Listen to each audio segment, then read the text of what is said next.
Hi, this is the first time I'm doing YouTube in English. I'm going to follow up on a YouTube short video that I made earlier regarding China has surpassed the United States in the competition of being the leading world police by building up 38 overseas police service stations all over the world. As usual, I base all my findings on Chinese government official documents. This time, I will begin with an interview record with the Fuzhou Public Security Bureau. Today is October 18th, 2022. Let me say thank you to the Communist Party as I usually do. Why am I doing this in English? Look at this post from a non-Chinese lady in Markham, a city of Canada. She is running for election in Markham and questions the city council about the Chinese police stations. According to the international reports, there are 2 Chinese police overseas service stations in Markham. I do not know her motive, but that's not my concern. The mayor did not know about this. It's alright, he is not Chinese. However, my concern is this lady Shanta questioned the few Chinese in the campaign, but none of them know about it. And one actually said, it's a rumor. It's okay to say you don't know, because most Chinese people do not know anything about Chinese regulations and laws, regardless of overseas or local Chinese in China. However, to deny and say it's a rumor, it is a shame. A shame to deny such great initiative by the Chinese government. I hope after this video, all Chinese can present these Chinese overseas police service stations as confident as Mr. Pun, the Deputy Director of the Fuzhou Public Security Bureau. In case you don't know, Fuzhou is a city of China. Before I go into this interview, which is Chinese government representative presenting the overseas 110 police services stations, let's recap on what I said on my previous clip on YouTube. First, I started with the report accusing China opening overseas police stations. I made a mistake here by saying China opened 110 police stations. Actually, 110 is the number to call police in China, just like 911 in Canada and US. Thus, overseas 110 is just the name, not referring to the number of police stations overseas. If you have been following my channel for a while, you will know it's 100% reasonable for me to make this kind of mistake, because I never read into any international report in details. As a patriot to China, I mainly read info from media in China. Why? Because I only want to absorb information from a single source. I want to adhere to the regulations in China that says only government capital is allowed in the media industry. So I can align all my understandings with the interests of the Chinese government. In case you thought medias in China are like Western world, where different companies operate independently, well, at least the laws did not allow that. Check out the video on top right corner if you would like to find out more. Therefore, I did not read into this international report and made a mistake. But I am not going to apologize. When was the last time you see the Chinese foreign ministers apologize? As they always say, the responsibility is not on the Chinese side. Anyways, in the previous video, I quickly went into a Chinese newspaper, which confirms the purpose of these overseas police stations. They are built for policing services and intelligence purpose. People say the United States is the world police. But how many police stations they operate overseas? China has 38. Guess who is the real big brother watching your back? Now, let me start today's episode by proudly presenting you the interview with Mr. Pun, the Deputy Director of the Fuzhou Public Security Bureau. detailing these overseas police service stations. As you can see, the interview is taken directly from Chinese government website Fuzhou, a city of China. When being asked on why these overseas 110 police services stations are built, Mr. Poon, the Deputy Director of Public Security, suggested the purpose is to bringing Communist Party leaders Xi Jinping's Great Overseas Affair concept to life. 落實習近平總書記樹立大僑務觀念嘅重要論述喎。Okay, I'm not aware of this Great Overseas Affair before preparing this video. Let me find out more later. The Chinese police remembers firmly on Xi Jinping's words regarding being the guardian angel of the people. 公安牢牢緊嘅習近平總書記，人民的保護神重要付託喎。Okay, etc., etc. Okay, to provide overseas Chinese with police services, and this is the number to call.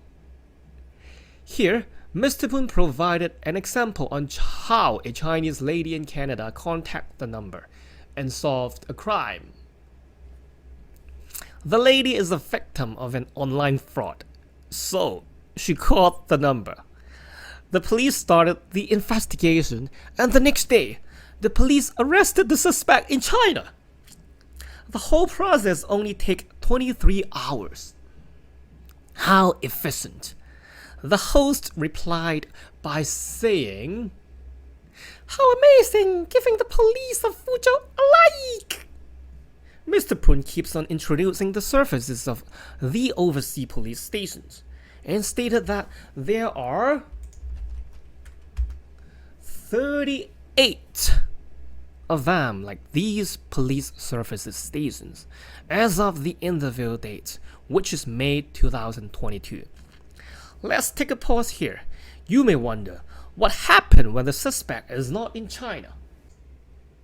Don't worry, Chinese police have you covered. This is Vice Minister of Public Security in China, Mr. Du Hangwei, and the title says, increasing the efforts on persuading overseas online criminal, persuading them to go back to China. And he said, here, we persuaded 210,000 people to return in last year. You may wonder if it's even legal to persuade overseas Chinese to go back to China. Of course, according to Chinese law. Here are the 12 rules on persuading overseas Chinese suspects. I'll just talk about a few interesting ones. Remember, suspect is suspect, meaning the court has not declared you a criminal yet. Okay, rule number 1. Your children will be rejected when applying school, kindergarten to secondary school. Rule number 2. Your family will not be entitled to medical benefits. Other allowances, such as poverty allowance, will be cancelled for 3 years. Rule number 4. Freezing your family's housing building permit or fraud-related capital will be frozen, including your family's stock, fund, real estate, etc. How to determine how much money you earn from fraud and how much you gave to your family? The easiest way, I suspect, is to freeze every penny your family owns. And rule number 7. If your family is public servants, their bonus from work will also be cut for 3 years. Imagine this. You are a suspect of an online fraud and you are in Canada. Chinese police contact you to return to China, but you refused. Then your 5-year-old son in China is repelled from school. Your 19-year-old mother can't do her cancer surgery due to cancellation of her public healthcare insurance. Your sister's stock accounts and houses are frozen. Your brother, who who is a public servant. His bonus from work is cancelled.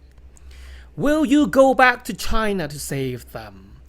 If the Chinese police promise to remove all these restrictions for your family, if you're returning to China. What amazing policies are these? We don't need extradition treaties anymore. Persuasion is the key, and this is how China solves crimes. This is called the guilt by association. Everyone associated with the suspect is guilty. Remember, you are suspect only, not a criminal yet. But all your family members are found guilty even before your court trial. My message for this video is, I do not know the purpose of Shanta in questioning the mayor and other councillors regarding these Chinese police services stations in the city she lives. I believe the city council should help to promote these Chinese overseas police services stations. This number, the phone number, should be given out to every single Chinese so they know there is a more efficient way to fight crime. Remember the real-life case happened in Canada that I mentioned earlier in this video. It only takes 23 hours to solve a crime. Not only Chinese, non-Chinese should know the existence of these Chinese police stations as well. I suggest they could contact the Chinese councillors in the cities, and these Chinese councillors can call the Chinese police stations on their behalf. So these Chinese councillors can familiarize themselves with the procedures instead of walking away when challenged, or say it's a rumor. The non-Chinese Canadian citizens can help fight crime. For example, if you suspect your neighbor who is a Chinese and he is involved in an online fraud, then contact the local Chinese councillors and you two can call the Chinese Police Services Center number together. Then your neighbor who is a suspect of this crime will be persuaded back to China. And this suspect will definitely go back because his family in China will be punished by all the measures I mentioned earlier. Not just online fraud, there are many activities considered as crime in China. For example, prostitution is a crime in China. Running a newspaper is a crime in China. Yes, most people do not know about this because they never read Chinese government document.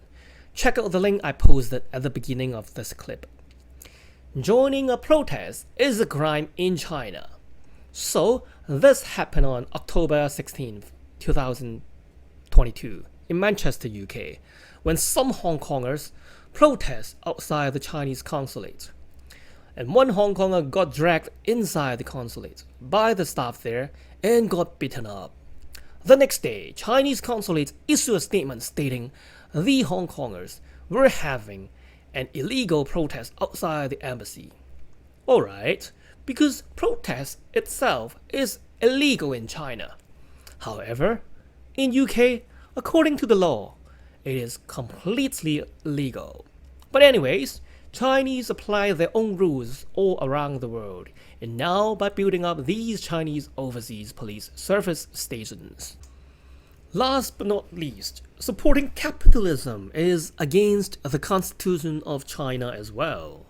So, if your Chinese neighbor supports capitalism, and you call the Chinese overseas number, reporting the case, it may get him into trouble.